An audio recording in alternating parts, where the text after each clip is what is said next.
ficar em pé, por favor, em reverência à palavra de Deus. Eu queria que você abrisse Lucas 17, de 11 a 19. Ok? 11 a 19. A caminho de Jerusalém, Jesus passou pela divisa entre Samaria e Galiléia. Ao entrar num povoado, 10 leprosos dirigiram-se a ele e ficaram a certa distância.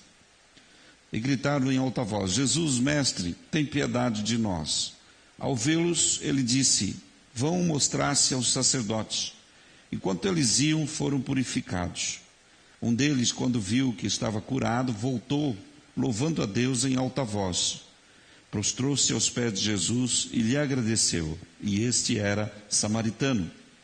Jesus perguntou: não foram purificados todos os 10? Onde estão os outros 9? Não se achou nenhum que voltasse e desse louvor a Deus, a não ser este estrangeiro? Então ele lhes disse: levante-se e vá, a sua fé o salvou. Amém? Amém. Eu peço que você use o seu celular só se for para acessar a Bíblia, né? Que você tenha um pouco de reverência a esse momento, para que Deus pudesse receber de você essa reverência através desse tempo que você está aqui para dedicar ao Senhor. Pai, nós queremos entender a Tua palavra, a Tua verdade. Usa-me como instrumento do Espírito Santo. Usa cada um de nós aqui para sermos transformados pelo poder da Tua palavra, sermos ensinados, ministrados, de tal forma, Deus, que nos tornamos homens e mulheres diferentes do que somos, para que possamos fazer parte desse reino maravilhoso que é a expressão daquilo que é a Tua glória através das nossas vidas. Assim oramos em Cristo Jesus, nosso Senhor. Amém. Amém. Podeis sentar. Queridos, eu quase não tenho trazido uma palavra em específica, né? No sentido de uma pregação, mas sim tentado trazer para vocês alguns princípios e alguns valores que estão contidos na palavra de Deus, e que de alguma forma eu percebo que nós estamos lidando com uma questão de ideologia muito forte, gerada pela própria religião e pela própria necessidade que nós temos na vida, e nós vamos vivendo muitas vezes sem ter uma real compreensão daquilo que a palavra de Deus nos mostra e daquilo que a palavra de Deus nos ensina para vivermos como cristãos. E nós temos aqui nesse texto a experiência de 10 homens que foram curados, né? Eles foram curados e somente um voltou para agradecer. E é interessante porque Jesus, ele não os cura imediatamente, ele manda que eles vão ao sacerdote, e nesse processo deles irem ao sacerdote, eles vão sendo curados. No caminho eles vão sendo curados. E a intenção, e eu tento me imaginar dentro dessa realidade, isso é um fato real, onde Lucas e os outros atores também descreveram. Esses homens, eles estavam vivendo um momento de... a lepra era algo terrível, né, que gerava na vida desses homens uma rejeição muito forte. Eram homens que tiveram que deixar as suas famílias, né, tiveram que deixar a sua cidade, o seu lugar, as suas coisas, e viviam retirados como homens impuros, como pessoas impuras. E eles então ouvem, né, e chega naquela comunidade de leprosos uma notícia de que havia um homem em Jerusalém que estava curando pessoas, que tinha poder curador de pessoas. E eles então são levados por um grande desafio de chegar até Jesus, quando na verdade eles não podiam estar junto dos povos, das pessoas que não tinham lepra, até por uma questão de contaminação Mas eles então chegam, né? E diz o autor aqui que quando Jesus ele vai a caminho de Jerusalém, ele passa pela divisa entre Samaria e Galileia. E ao entrar num povoado, né, 10 leprosos dirigiram-se a ele e ficaram a certa distância. E aí Cristo então diz para eles: olha, vão e mostrem-se ao sacerdote. Por que Jesus fala isso? Porque era o sacerdote quem, quando você tinha uma mancha que era suspeita de lepra, eles tinham que ir até o sacerdote, e o sacerdote fazia o diagnóstico. Então dizia: olha, você está com lepra, você está se tornando um homem impuro, e você precisa se retirar da comunidade. E aí Cristo faz com que esse caminho, né, e ele também pede para que eles não comuniquem aquilo que foi feito. E é interessante porque os teólogos dizem que os 9 homens foram sarados, mas um apenas foi curado. E eu queria trabalhar nesse princípio. Por que um somente voltou? E aqui ele diz que o que voltou era um samaritano, que era um povo também rejeitado pelos judeus. Eles não tinham o mesmo conceito dentro do judaísmo, por uma série de coisas que aconteceu com esse povo, que foi um judeu que se misturou com outros povos, e eles então foram também rejeitados, e eram chamados de samaritanos. E aí Cristo, aqui o texto diz que somente um volta, e este um que volta, ele volta e agradece ao Senhor. Mas o processo de ser sarado e ser curado, nós podemos interpretar que é diferente. Uma pessoa pode ser sarada de alguma coisa, mas não ser curada completamente. Nós podemos, por exemplo, ter uma depressão profunda, tomar um remédio, e esse remédio vai ativar, né, algumas glândulas que deixaram de funcionar no seu corpo biológico, fisiológico, e você começa a ter um processo de cura, de se sentir melhor. E se você para de tomar os remédios, você percebe que você piora. E aí você começa a viver muito um contexto de dizer: puxa, mas eu não fui curado. Eu fui talvez sarado, ou sou sarado com esses remédios. Porque talvez aquilo que leva você à depressão é algo mais profundo.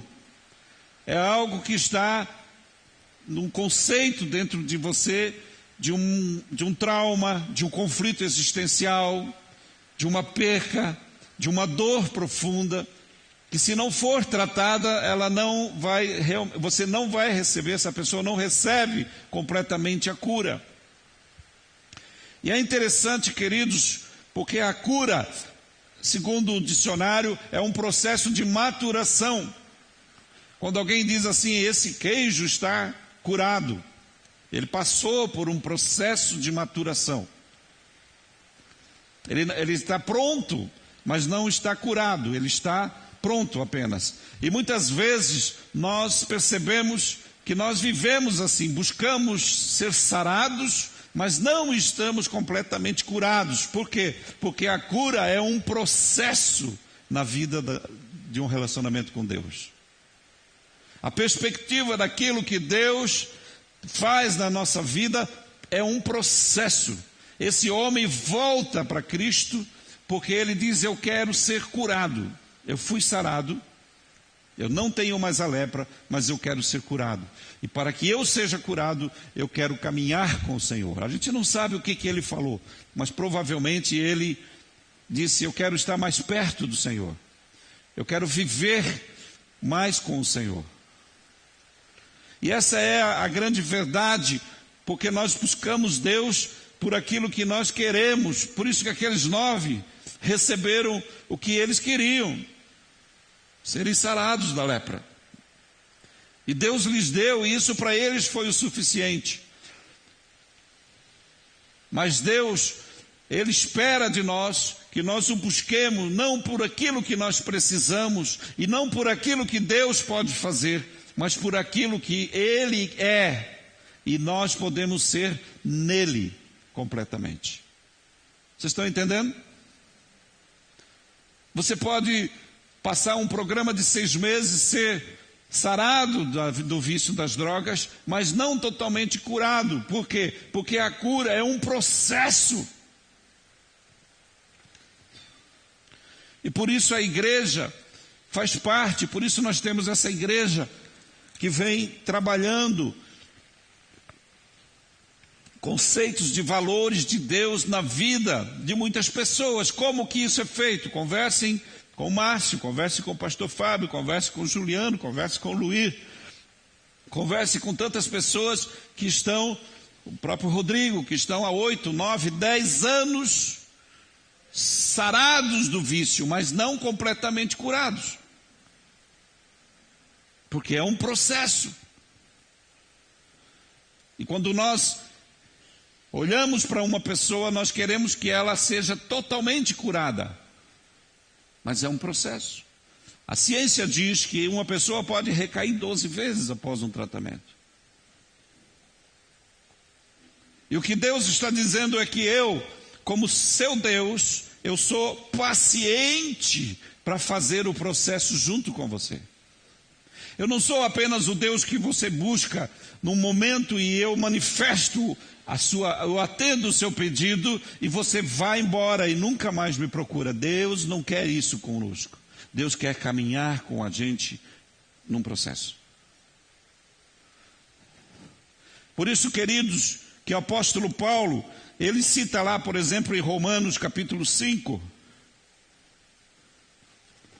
ele diz algo interessante. Ele diz, presta atenção, não só isso, mas também nos gloriamos nas tribulações, porque sabemos que a tribulação produz perseverança, a perseverança um caráter aprovado, e o caráter aprovado esperança, e a esperança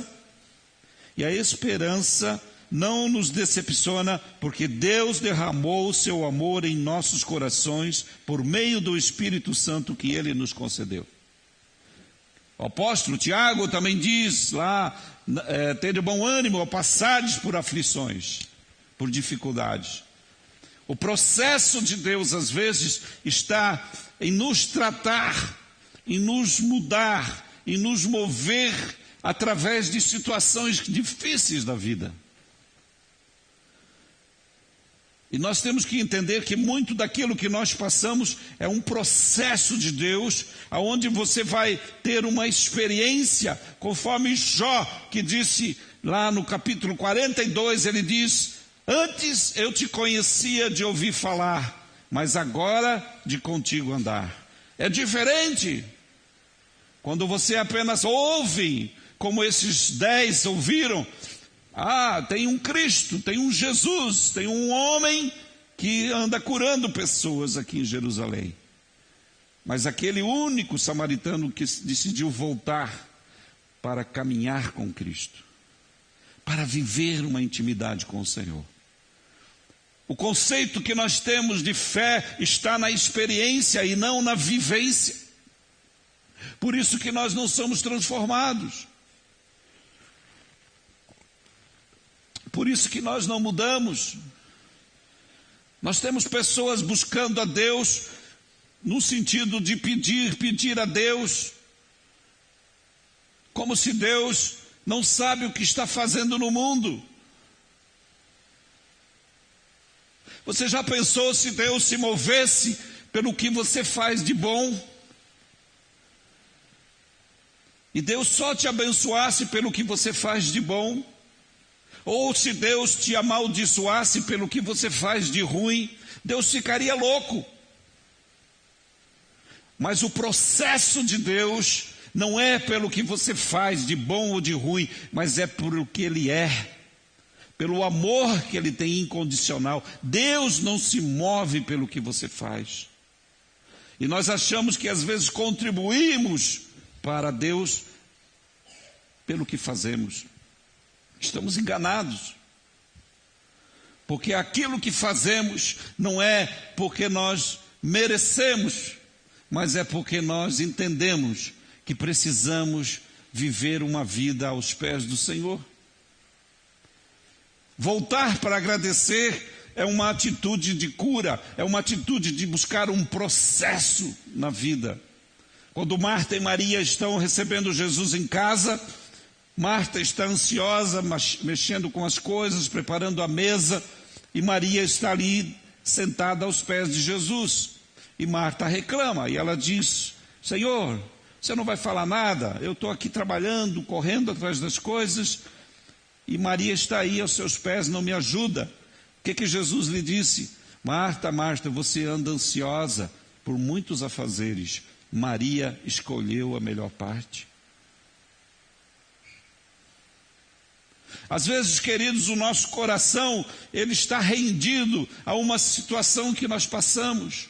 Ele está rendido a um filho que vive uma dificuldade, ele está rendido a uma doença de alguém, ele está rendido a uma dificuldade financeira, ele está rendido a um problema, e quando nós rendemos o nosso coração a algo, nós deixamos de que Deus tenha o lugar devido em nossa vida. É um caminho perigoso quando nós estamos nos rendendo diante de situações que nós vivemos, e nós então passamos a viver todos os dias dizendo: Deus, muda meu filho, Deus, resolve minha situação, Deus, cura esta pessoa. E como se nós estivéssemos todos os dias lembrando Deus daquilo que Ele não sabe fazer, ou daquilo que talvez Ele se esqueceu para fazer. Quando na verdade nós teríamos que dizer: o Senhor é soberano sobre toda esta situação. Eu sei que o meu Salvador vive, e que Ele reina, e que Ele é abundante, e que Ele sabe todas as coisas. Amém? O nível de compreensão de vivermos um relacionamento com Deus está na maturidade de entendermos quem Deus é e como Deus se manifesta diante do processo da nossa vida. É como eu já contei aqui várias vezes. Eu tenho um amigo que sempre dizia assim, ele me contava uma situação difícil. E aí, depois de falar, ele disse: cara, estou numa situação, eu não sei como é que eu vou sair dela.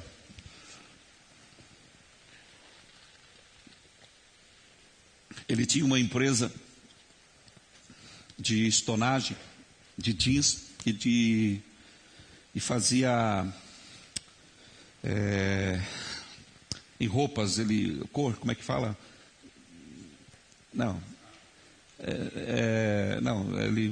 A roupa vermelha, a roupa amarela, tingia. A empresa fazia essas duas coisas. E, irmãos, aquilo era uma coisa de louco. Eu não sei como é que ele conseguia tocar aquilo, porque às vezes o funcionário errava lá um processo, e aí toda a costura da roupa, ela era afetada e ela apodrecia. Se você errar a química, né? E aí aquilo se perdia, centenas de roupas, de jeans. E eu chegava lá, ele estava sentado, eu estou aqui orando. Eu disse: o que aconteceu? O funcionário errou lá e estragou mais de 300 calças de jeans, que não era dele, era de cliente. E aí eu disse: o que você fez? Ele disse: não sei, estou esperando ver como é que Deus vai resolver isso. E era interessante, ele tinha uma fé, essa era a expressão que Deus gostava de ouvir. Depois ele me ligava: deixa eu te contar como é que Deus resolveu. E aí ele me contava, e Deus sempre atendia a ele. Vocês estão entendendo? Às vezes nós queremos dizer para Deus como que Ele vai resolver isso. Nós queremos mostrar para Deus aquilo que talvez Ele não saiba, ou Ele se esqueceu. E nós fazemos o nosso ritual. Quando as coisas estão ruins, a gente vem ao culto. Quando as coisas estão ruins, a gente canta, a gente se aviva, a gente se mexe, né? Quando as coisas estão ruins, a gente procura Deus. Mas quando tudo está bem, tudo está bem. E a gente acha que isso move o coração de Deus. Não, na verdade não, irmãos. Porque o que Deus espera de você, um verdadeiro adorador, é aquele que adora o Senhor sempre, seja em momentos ruins ou em momentos bons.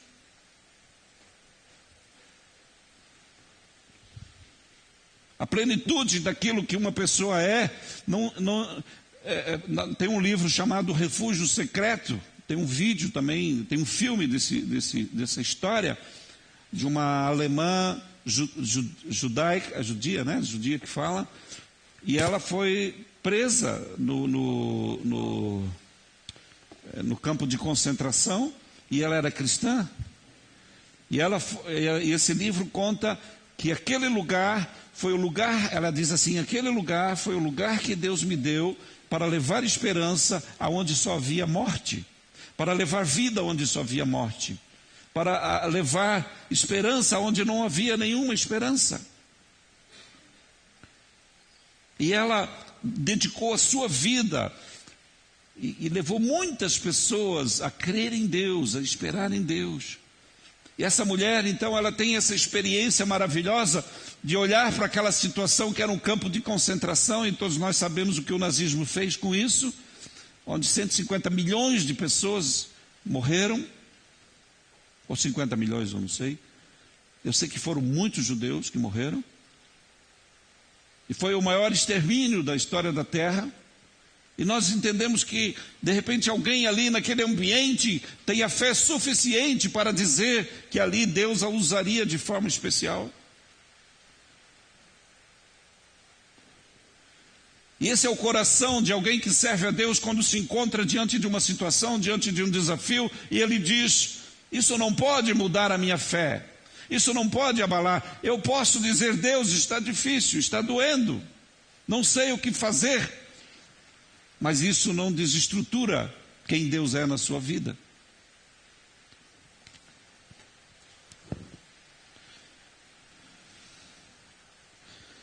Por isso, queridos, uma pessoa que é sarada, ela só pensa somente em si. Ela continua egoísta. Mas uma pessoa que é curada, ela ajuda outras pessoas. Ela se importa com outras pessoas. É como o cego de nascença lá em João 9, quando ele é curado e as pessoas dizem, quem te curou? Eu não sei, eu só sei que eu era cego e agora vejo. Isso é o que importa. E às vezes nós vivemos assim, eu não sei, o que importa é que Deus me atendeu. Mas na verdade todo o processo que Deus vai permitindo que você passa é um processo de maturação. É um lugar onde Deus está levando você a uma maturidade espiritual.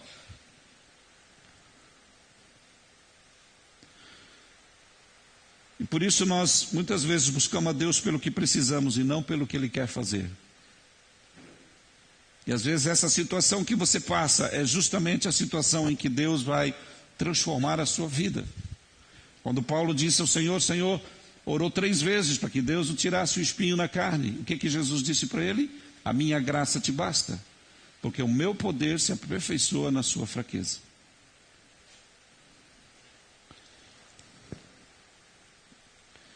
Por isso, queridos, Deus, Ele se relaciona conosco. E esse processo de vivermos essa maturidade com o Senhor, essa experiência com Deus, é um processo, para mim, que passa por 3 momentos. O primeiro deles, prioridades. Eu preciso ter uma escala de prioridades na minha vida. Segundo, eu preciso ter princípios bem definidos na minha vida. E terceiro, eu preciso ter valores bem definidos na minha vida. Nenhuma pessoa muda e vive a essência de um cristianismo, isso é o meu conceito, quando ela não consegue viver plenamente esses 3 pontos na sua vida. Sem uma escala de valores, Deus nunca terá prioridades. Ou você nunca terá prioridades corretas na sua vida. Porque o plano de Deus é que Ele esteja em primeiro lugar na sua vida. Mas como que eu faço para que Deus esteja em primeiro lugar? É fácil. É só você ver o que está tendo o primeiro lugar. O que é que tem o primeiro lugar na sua vida hoje?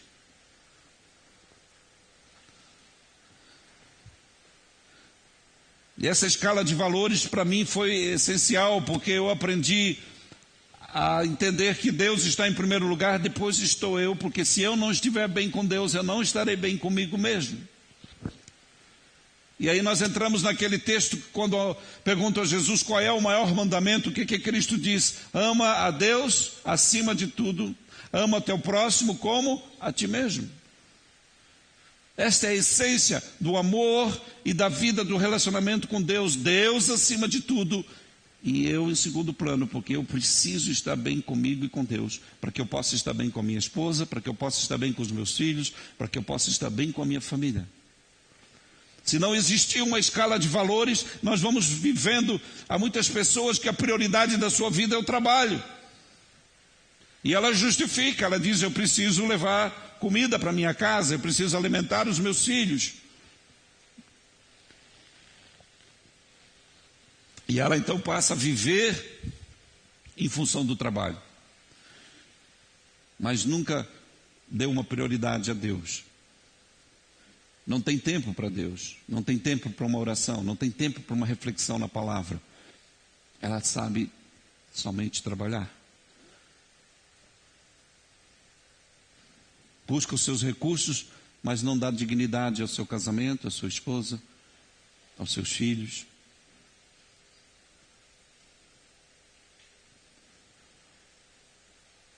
E às vezes essas escalas de valores, quando elas não estão... Há muitos casais que casam, e daí nasce o filho, e o filho passa a ser a prioridade das suas vidas. Aquele serzinho pequeno, ali, começa a dominar. Nós estamos vivendo um conceito onde não existe uma escala de valores. O maior desafio de um pai não é gerar um filho, criar um filho. O maior desafio de um pai é gerar outro pai. O maior desafio de uma mãe não é criar uma filha, mas é gerar uma mãe. Porque nós temos mulheres que não sabem fritar um ovo hoje. De quem é a culpa? Da mãe, que não ensina. Ai, compra pronto. Faz um miojo. Aí vai casar, aí é aquilo que a irmã falou aqui no sábado, né? Ah, você precisava ver o macarrão da minha mãe. Era muito melhor que o seu. Há pais que não estão gerando homens. Pais.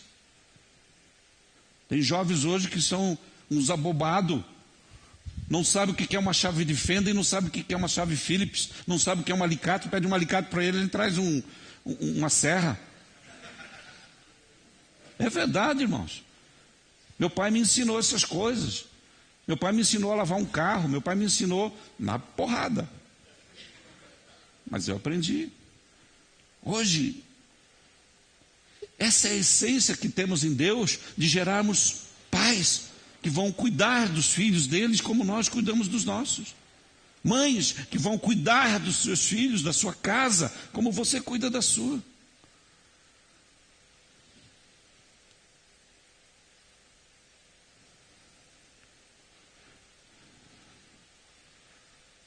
Não sabe trocar um pneu de carro. Eu estava esses dias lá no Márcio. Veio esses... Né, Márcio? Tatuado, cabeludão. O senhor pode me ajudar? O cara não sabia onde estava o estepe do carro. Absurdo. Com a namorada junto. Acho que era namorada, né, Márcio? Não sei. Eu fico só olhando e digo, meu Deus, quem é teu pai? Não, é verdade, né? Quem é teu pai? E aí o Gabriel teve que ir lá trocar o pneu para ele, porque ele nem sabia trocar um pneu. Então, irmãos, esse conceito de Deus está em valores que nós vamos perdendo. Por muito tempo na minha vida eu achei que o trabalho era uma prioridade. E nós precisamos entender que nós precisamos compreender que essa escala de valores, ela vai, então, criando, né, uma forma de lidarmos com a vida dentro de um processo onde talvez você vai dizer assim, eu venho de uma família desestruturada, eu venho de um pai que não me ensinou nada. Mas e daí, você vai continuar ou você vai mudar a história? Porque você precisa mudar a história. Você precisa ser diferente. E essa é a proposta de Deus. Não é para que você pegue uma Bíblia, bote embaixo do braço e venha sentar num banco de igreja. Não é essa a proposta de Deus. A proposta de Deus é que você se torne um homem transformador. Um bom pai, um bom esposo. Trabalhador, com lealdade, com fidelidade. Essa é a proposta de Deus. A proposta de Deus é que você seja um agente da plenitude de Deus nas suas atitudes.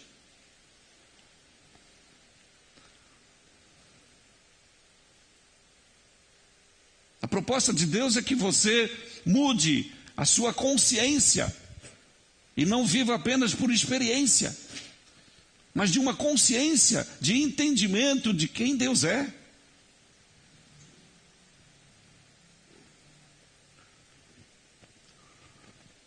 Porque se você não souber isso, isso não vai te conduzir a uma verdade, não vai te conduzir a um caminho de plenitude.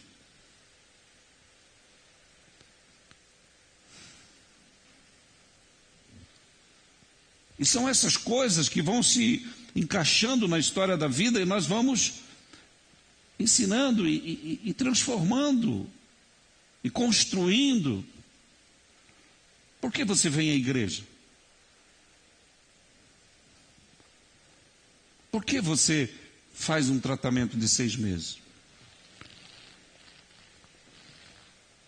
Se você não sabe para onde o seu barco vai, qualquer lugar serve.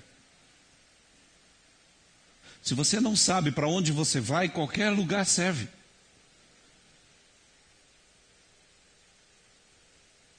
Pode vir vento, nunca vai existir vento contrário para você. Por quê? Porque você não sabe para onde vai. Você já andou de bicicleta contra o vento? É horrível, né? Aí você vira e vai ao contrário. Por que você não sabe para onde você vai? Eu vou a favor do vento, vou para cá.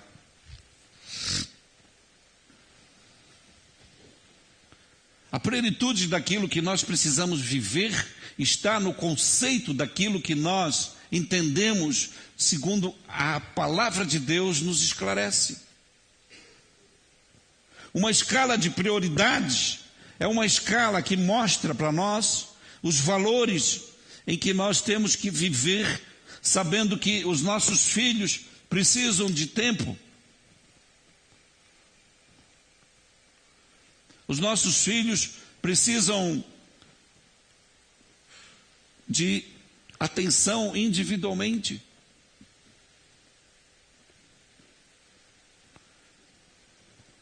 Nós temos trabalhado, esse ano falando constantemente, dizendo, gente, a sua casa é um lugar de oração, você tem um culto em família, você ora de manhã, vocês agradecem as refeições, como o Rodrigo aqui explicou, usando a sua própria casa como exemplo, né? Com toda a família reunida. Como é a sua casa? Como é o ambiente, né? E se isso não for transformado, não existe reino de Deus. Você é apenas um religioso que vem à igreja. Se a sua vida não impactar lá no seu trabalho pessoas, essas pessoas nunca serão transformadas, não pela sua fé, não pela sua oração, mas pelas suas atitudes.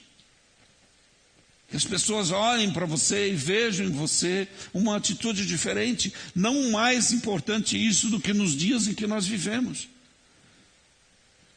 Em que não existe mais respeito, em que não existe mais ética, em que não existe mais valores bem definidos. Você vai vivendo um conceito de estar num lugar onde a pessoa está no computador, ela não olha mais no seu rosto. Aí você vai ver, ela está no Facebook. Então nós estamos vivendo, irmãos, momentos em que, se nós não tivermos uma escala de valores bem definidas, nós nunca vamos entender realmente quem Deus é. E o segundo ponto é princípios. Né? Princípios é um caráter transformado. Como que eu aplico princípios na minha vida? É quando eu persevero naquilo que Deus está trazendo para mim como desafio. É o seu desafio, é o seu problema, é a sua luta.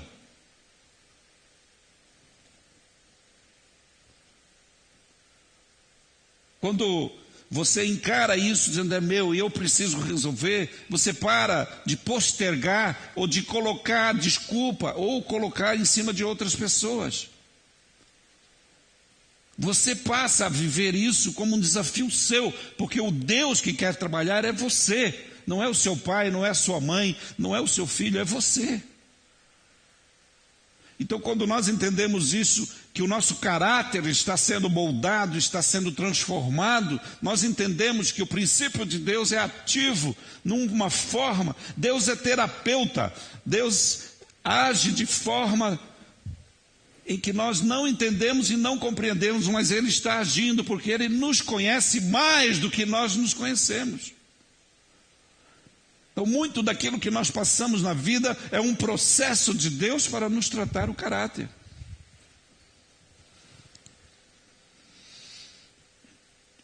Nós temos que saber também que dentro do princípio existe a mordomia. O que é mordomia? É cuidar das coisas que não são nossas. Quem é o cara mais especial na história do Batman? É o mordomo. É ele que é o cara. É ele que sabe a conta do Batman, ele que sabe o dinheiro que o Batman tem, é ele que cuida, é ele que... Ele é um excelente mordomo. A mordomia é algo que você expressa como um princípio daquilo que Deus coloca na sua vida, o que você faz com as coisas que Deus está colocando na sua vida. Deus nos constituiu como mordomos de toda a sua criação. Salmo 115, 16. Sendo Ele mesmo o Senhor de tudo. Salmo 24, 1. Confiou aos homens o domínio de suas obras. Gênesis 1, 26. Contudo, requer que cada um exerça a mordomia com fidelidade. 1 Coríntios 4, 2. Ciente que um dia prestaremos conta a Deus por tudo o que fizemos. 2 Coríntios 5:10. O que Deus tem colocado nas suas mãos, seja pouco ou seja muito, você tem que ser um bom mordomo. Esse é um princípio que nós precisamos entender.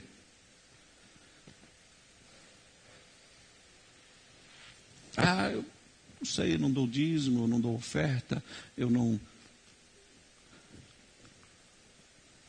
Essa semana eu estava na rua, uma moça veio. Essas pessoas, eu acho que a Erika sempre fala que elas me acham, né? E ela falou assim: senhor, eu vim de Morretes para ver um emprego aqui, eu vim com dinheiro contado.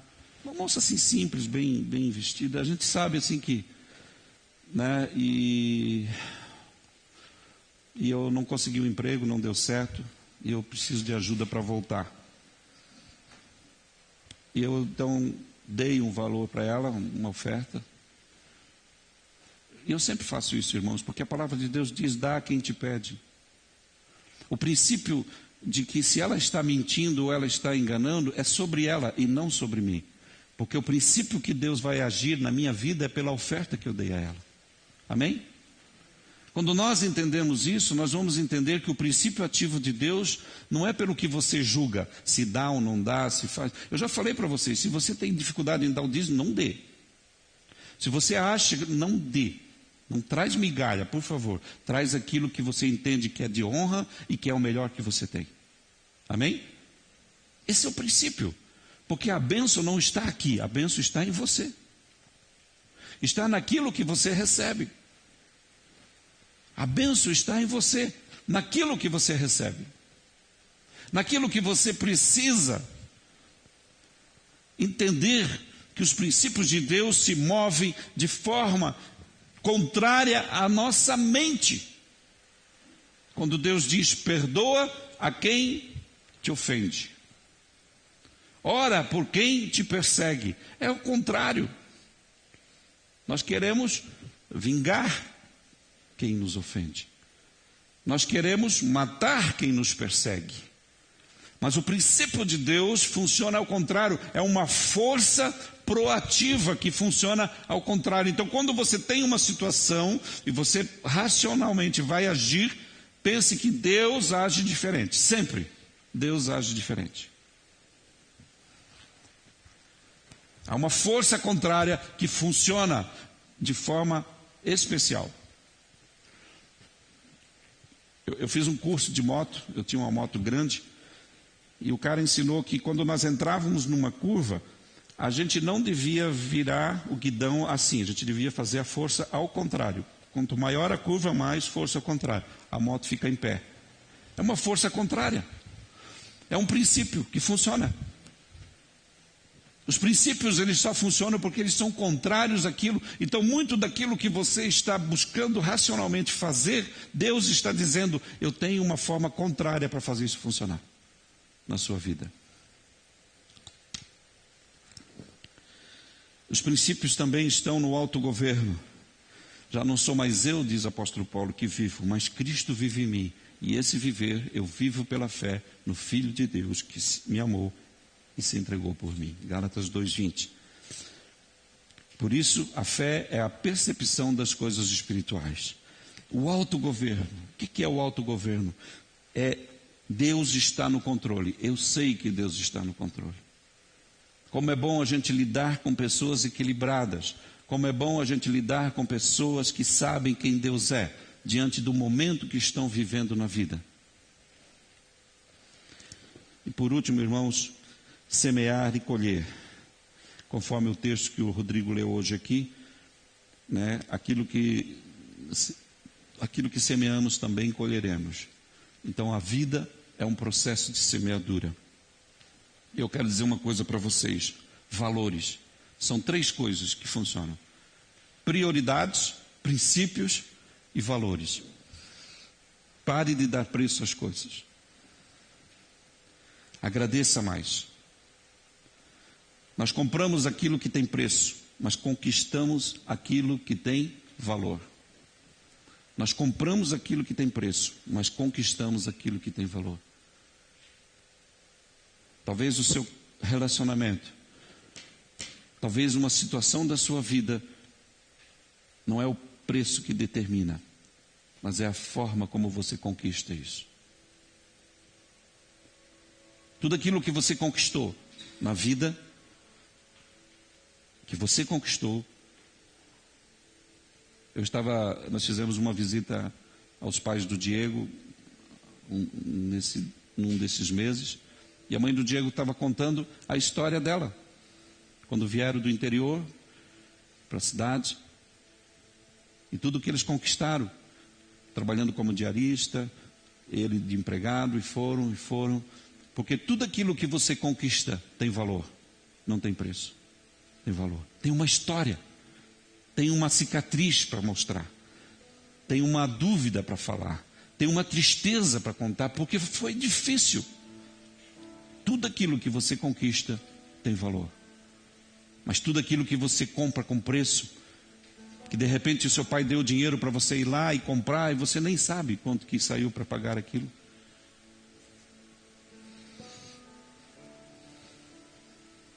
Meu pai sempre dizia, meu pai era caminhoneiro, né, e tinha os amigos dele que faziam ele chamava de cachorro, não sei por que esse nome, né? Eles roubavam o combustível do caminhão, roubavam as coisas. E ele dizia assim: está vendo ali, meu filho? Esses homens, eles não têm carro, eles não têm casa, eles não têm nada.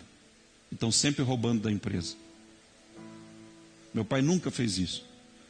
E tudo que ele conquistou foi com valor de ética, de fidelidade e de lealdade. Toda pessoa que rouba nunca vai ter nada, porque ela não sabe o valor das coisas. Mas uma pessoa que conquista, ela tem valor. Ela sabe o que é valor.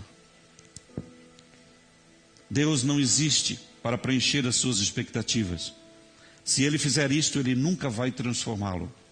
Deus quer ter um relacionamento com você e ter experiências maravilhosas, onde você perceberá que a sua mudança é fruto deste relacionamento. Amém?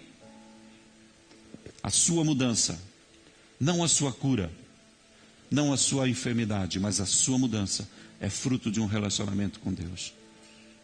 Aquilo que Deus é e daquilo que Deus faz. Por isso, queridos, esta é a essência dessa verdade da palavra.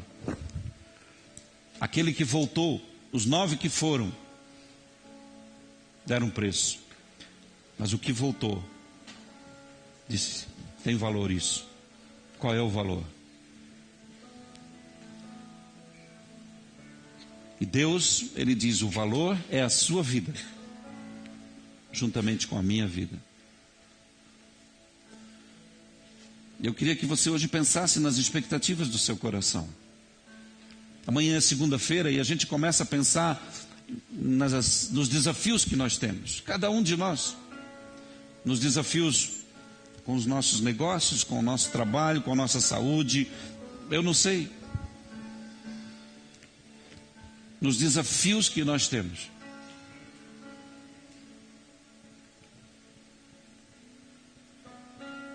E aí você coloca o seu coração nisso. E aí você coloca a sua ansiedade nisso. E aí você coloca a sua preocupação nisso. Aí Pedro, que foi um homem que viveu assim como eu e você, um dia ele aprendeu a amar Cristo e depender de Cristo completamente, em João 21. Ele escreveu 1 Pedro 5,7 e ele disse: lançai sobre ele toda a vossa ansiedade, porque Ele tem cuidado de vós. Ele não vai cuidar, Ele tem cuidado de vós. Há uma história, há uma marca de Deus na sua vida, porque Ele tem cuidado de mim. Então eu queria que você não saísse daqui hoje com o seu coração rendido ao Senhor, ao poder de Deus, à soberania de Deus, à magnitude de Deus, à essência de Deus, para que você pudesse viver com o seu coração como um adorador que está rendido aos pés do Senhor. Adoração é aquilo que me faz me render a algo. Se você se rende a uma enfermidade, você está adorando essa enfermidade. Se você se rende a um problema, você está adorando esse problema. Adoração é um estado de redenção. Então nós precisamos fazer com que o nosso coração esteja rendido ao Senhor. Tu sabes do que eu preciso. E eu sei quem Ele é. O meu Salvador vive. Se você gostaria de colocar o seu coração na presença de Deus hoje, dizer: Deus, eu quero viver esse processo, eu quero sair dele muito mais maduro, muito mais forte, vitorioso. Fica em pé no seu lugar, fale com o Senhor.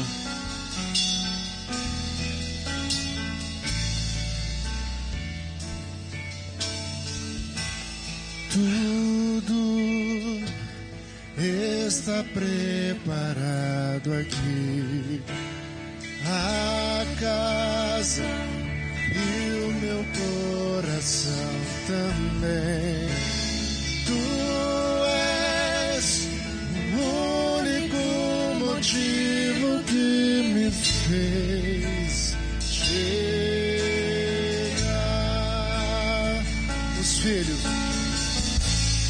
Os filhos já estão chegando aqui. Agora somos dois. transformar.